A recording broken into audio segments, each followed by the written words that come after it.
ready to keep you company wherever you are. Carte Blanche, the podcast, brings you immersive, hard-hitting stories anytime, anywhere, every week. Welcome to another episode of the WholeWeek Wrap with Daily Maverick and Carte Blanche. Joining us today is Daily Maverick journalist Nonkululeko Njilo as we look at various issues that speak to the fundamentals of democracy and reclaiming our political power. Here's what's coming your way. Causing a stink in Cape Town, the so-called livestock death ship reignites a decades-long debate. Eradicate pit latrines or else. Why government has failed to address this human rights violation. It is an indictment on our society that 30 years into democracy, we are having this conversation, let alone the fact that we still have more than 3,000 schools across the country with pit toilets. And we finally have an election date. We find hope in the youth of South Africa. But first, his death felt like a personal attack on democracy for many, as major world leaders condemned Russia for its treatment of political prisoner Alexei Navalny. Having died at a penal colony earlier this month, some are asking, why is the ANC keeping mum? Hi Nkululeko, welcome back to the WholeWeek Wrap with Daily Maverick. Thank you for having me once more. I am very excited to be joining you guys. Awesome, it's always lovely having you. So I want to get us started on a big global talking point that's kind of grabbed the world's attention, and that is, of course, the death of Alexei Navalny in Russia. So I just want us to reflect a bit on the sentiment from the Western world, kind of major world leaders, what they've had to say, but also on South Africa's lack of comment. For some context, as with all politicians, I think we can safely say that he wasn't a perfect politician. I mean, he had some very questionable comments on immigration in the early years when he started off. And he also supported the 2014 Russian invasion of Crimea. But ultimately, he became sort of this political figure that embodied the fight against corruption and this worsening clampdown on dissenting voices in Russia. So when he did die, it was almost like the world experienced it as a hit on democracy itself. I was kind of stunned. This is someone who staged, war against corruption and anti-human activity. We've seen a lot of, condemnation worldwide, but we've seen nothing from a South African side. And, a colleague was just showing how a senior government official had said, no, we will not be commenting on this because if you comment on this, then we have to comment on that, which is quite telling when you consider our democratic principles or values. And it is a global conversation. And I think the ANC kind of taking this stance saying, but there are so many other political prisoners across the world. Why should we just focus on him? And essentially saying what makes him so special. And it made me really think about how the ANC, especially in recent years around Russia, around Gaza, and around many other democratic ideals, they've been very selective when it comes to standing up for very basic democratic principles. Absolutely. I mean, we have been literally at the forefront in terms of what is happening in Russia and Ukraine, but we have not seen the same energy extended to other countries. If you remember last year as well, we had elections in Zimbabwe. There were a number of allegations around, possible rigging, possible hit on people. And these are things we should be standing or condemning in the strongest possible terms, but it has not been happening in recent years. And for me, it is quite concerning, when a so-called democratic government starts kind of almost cherry-picking the democratic fundamentals that they want to support, because that for me speaks to a party that is internally perhaps also having its own issues in terms of what it feels is right and wrong. Absolutely. And to me, I think it says we are not democratically matured. I think so, yes. Yeah. The Al Kuwait ship came and went, but the conversation around the ethics of live animal exports is gaining steam.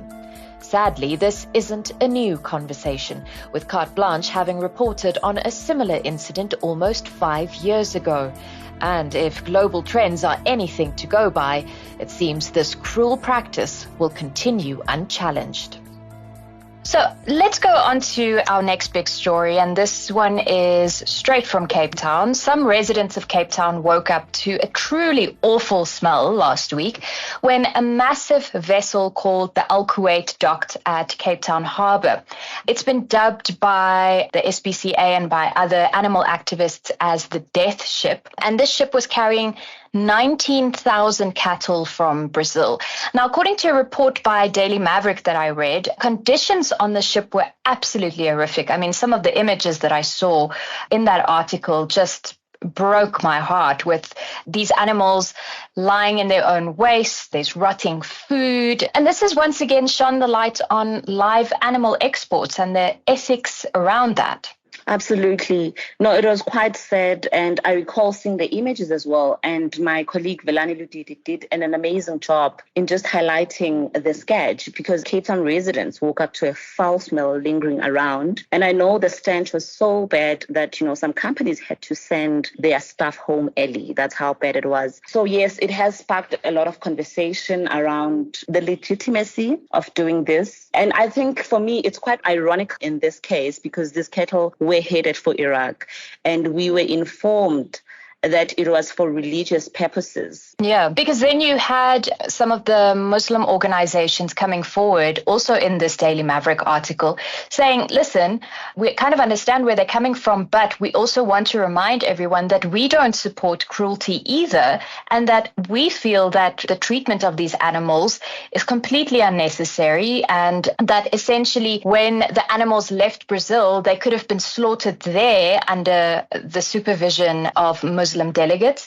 So he also said he doesn't understand why there is this insistence to transport these animals for weeks on end by sea when it's really not even necessary. It is a big one, I won't lie. I mean, if these animals had spent 8 days just traveling, and I think they're still expecting to spend some weeks in the sea, it really makes no sense. Carte Blanche also did a story on another livestock carrier back in 2019, which just shows you, this is a long-running issue. In this case, it had over 60,000 sheep from South Africa, in this instance, on board, and it was preparing to depart for a grueling 3-week trip to the Middle East. So little has changed since we reported on this almost 5 years ago. It seems like our port authorities and our local animal welfare authorities are essentially powerless. The most they can do is ensure the animals are comfortable while they're docked in South Africa, but beyond that, there's really nothing else we can do. I know in this case, they had to conduct medical assessments, they had to administer medical care. They would have been heavily criticized had they taken a decision, not to do this. And I just want to kind of wrap this up with just some of the figures that I came across, because it seems not a lot of countries have taken a stance on this in terms of outright banning live animal exports. Only about 3 countries so far have really banned it. That's Luxembourg, New Zealand, and then the world's top sheep exporter, Romania. But there was a report by the UN that was released in 2021 that just blew my mind when I read it. Nearly 2 billion animals raised for food are exported alive. The majority of those are chickens, but still 2 billion animals. That is frightening. So do you think it is time for South Africa to maybe join suit, maybe stand with New Zealand, Luxembourg, Romania, and just say enough is enough? Absolutely. In fact, I think it is a little too late. This is animal cruelty at its high point. So absolutely agree with you. Currently, 3,398 schools still have pit toilets. This, according to the Department of Basic Education's own report. These rudimentary toilets often consist of a concrete slab with a drop of at least 3 meters, a drop that's led to the horrific drowning deaths of far too many children across the country. Deadlines have come and gone, and government is seemingly unwilling to eradicate this clear human rights violation. But could a new order from Parliament change things? Now, the next story, it's a matter we've discussed on the show many times before, and it's pit toilets. They're inhumane. They've led to the deaths of children across South Africa far too many times. And now Parliament has given the Department of Basic Education 60 days to essentially come up with a solid plan to eradicate pit toilets. What were your thoughts when you initially read about this or heard about Parliament taking this very, very strong stance and essentially telling the department, you had better start acting or else? It is an indictment on our society that 30 years into democracy, we are having this conversation, let alone the fact that we still have more than 3,000 schools across the country with pit toilets, as was identified by the Department of Basic Education in its 2022-23 report. Secondly, I think it's not the first time that there's a call, to eradicate pit latrines. I think it was in 2021 when the Polokwane High Court made the very same call, even though it didn't put a 60-day time frame. So the 2021 incident was following the death of the 5-year-old at the time who had drowned in the toilet in one of the schools in Limpopo. So sadly, things have moved at a devastatingly low pace. And obviously, this is a huge infringement on the right to life, human dignity, and basic education.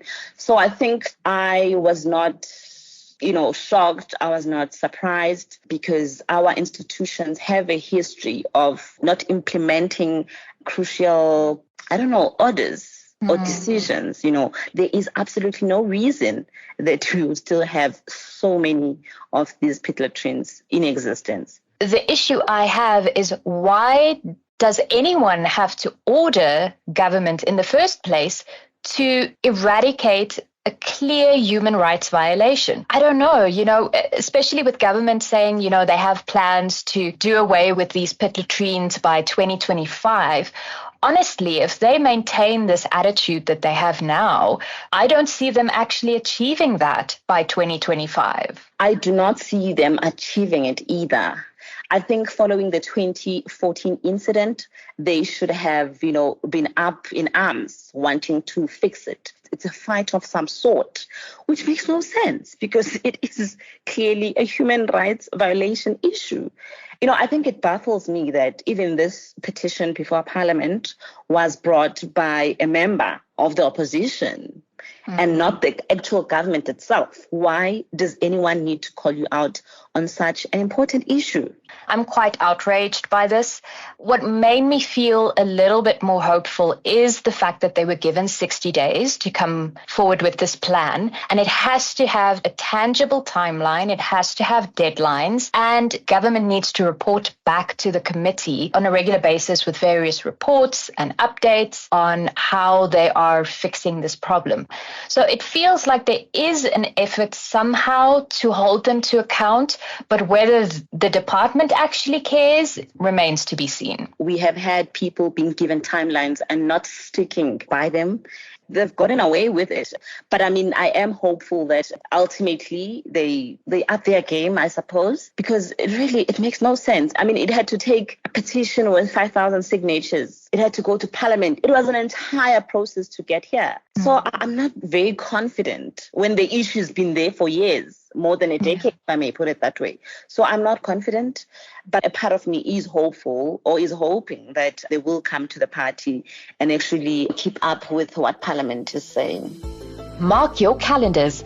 The 29th of May is Election Day, with the Independent Electoral Commission having formally proclaimed the day this past Friday. And while today's episode serves as a reminder of just how much has gone wrong in the country, Nonkululeko believes South Africa's youth and a renewed excitement around elections could hold the key to bringing definitive political change. We've touched on quite a lot of issues that also link up with elections, and we finally have an election date. It felt as though we were all kind of collectively holding our breath for months and months as we were waiting for President Cyril Ramaphosa to just announce the big day. And when it didn't happen during SONA, there was almost a sense of frustration, I think. And then 2 weeks later, it was finally announced for the 29th of May. The announcement did come as a relief for a lot of people. And I think even the numbers themselves show. I remember the Electoral Commission of South Africa, the IEC in short, did confirm that, there were over 500,000 new voters that had registered to cast their vote for the first time. That's 500,000. It's a lot. So I think it's quite telling in, the mood or the appetite for people to cast their vote. Yeah, and speaking to that kind of idea of an appetite for voting or for playing a part in democracy, a thing for me that's really stood out, especially if you spend just a little bit of time on TikTok, you'll see a lot of the South African influencers and news commentators kind of really making a big deal of campaigning for the youth to get involved and to go out and vote. And that for me is actually very encouraging, because I think there's always been this idea of, I'm just going to sit back and watch it all unfold because my vote doesn't matter. And it feels to me as though there's a change happening, especially amongst the youth, where they feel like this is our chance to change things and to really take control of the democracy that we want. Absolutely. I think we also have to give credit not only to the IEC, but political parties and civil society groups, for embarking on massive voter education campaigns. Just in terms of the young people participating, there's been research that says no, they do not want to, they are apathetic. So I think it is quite encouraging that we've had so many numbers as a result of these voter education campaigns. In the 2019 elections, the country recorded the lowest voter turnout. Yes. So, we are hopeful that it will be different this time around. I think the conversation generally, people are excited. It almost feels like a 1994 election. And for the first time, we will see independent candidates being able to stand for elections, which is something that has never happened in the history of our democracy. So it is quite an interesting time ahead. No, I agree with you. People saying that this could be a seminal moment for our very young democracy are not wrong, because there's definitely a lot riding on the outcomes of this year's election. And I'm going to take this opportunity to also urge all of our listeners to go out and vote, reclaim your democratic power, because that's what it's all about. Absolutely. I'm keen to do the same. And I know a lot of people in my circles have been asking me, so what now that the president has declared the days? Obviously, the IEC will now ramp up its work to prepare for the logistics. This is including getting enough election material, from ballot papers to pans, ensuring that, there is alternative to power, because we obviously have an ongoing load shedding problem. So that could possibly, undermine the process of voting. We'll definitely talk more about elections in the weeks to come and really unpack what the various parties are bringing to the table. But this has been an absolutely phenomenal chat. Thank you so much for joining us once again. This has been lovely. Thank you so much. It's always a pleasure to be with you guys. Thanks for listening. Catch us again next week for another Whole Week Wrap. Until then, why not join the conversation on Twitter, Facebook, and everywhere else? We always love hearing from you.